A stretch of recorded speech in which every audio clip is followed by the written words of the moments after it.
Et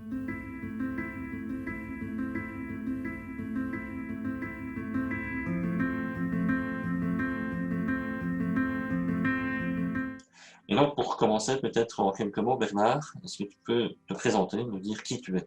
Bon, je suis un homme, j'ai 52 ans, j'ai trois enfants, j'habite à la campagne. J'ai fait des études d'ingénieur des eaux et forêts.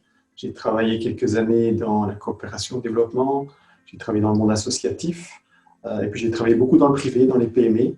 Pendant plus de 15 ans, j'ai une activité de consultance plutôt technique dans l'une ou l'autre PME.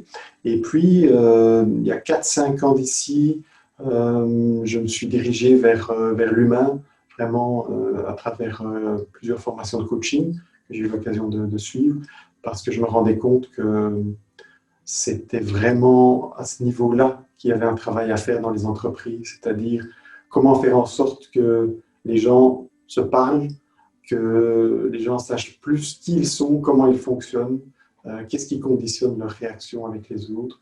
Et donc, je suis aujourd'hui coach et formateur et consultant d'organisation. Ce sera d'abord et avant tout un cercle co-construit avec les participants. C'est-à-dire qu'on n'est pas dans une formule formation où j'arrive avec un tas de contenu et où je donne des formations. C'est ensemble, c'est qu'on va prendre le temps de se dire, de se découvrir, de voir justement qui on est et comment on fonctionne.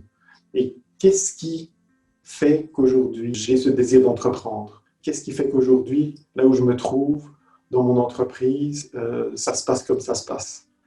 C'est quoi ma couleur de leader? C'est quoi mes caractéristiques de chef d'entreprise? Comment est-ce que mon passé et tout ce que je crois aujourd'hui, tout ce que je suis aujourd'hui conditionne le fonctionnement de mon entreprise?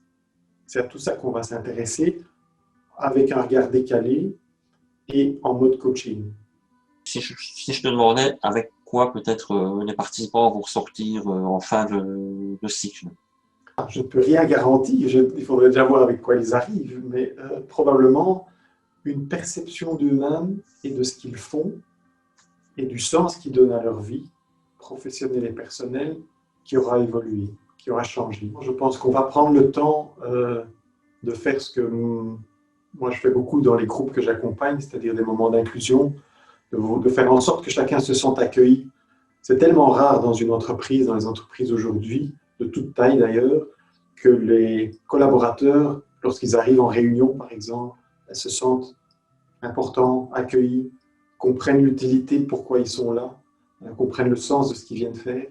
Et donc je pense qu'on va installer ça tout de suite ensemble, c'est-à-dire un climat, une atmosphère dans laquelle chacun peut arriver comme il est finalement. Ce sera aussi un des objectifs de toute cette aventure, c'est de, à certains moments, déposer le masque, de trouver les ressources, de trouver finalement l'alignement intérieur qui permet d'oser dans son entreprise, comme chef d'entreprise parfois, à poser le masque, à pouvoir montrer sa vulnérabilité pour au final être plus juste, plus près de son projet et plus performant.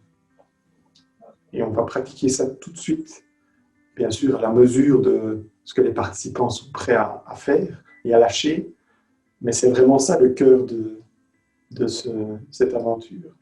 C'est se rapprocher de qui on est, profondément, humblement, chacun à son rythme, sans brusquer personne, sans forcer personne, pour être plus proche de ce qu'on souhaite réaliser et plus proche de notre propre potentiel, de nos propres valeurs,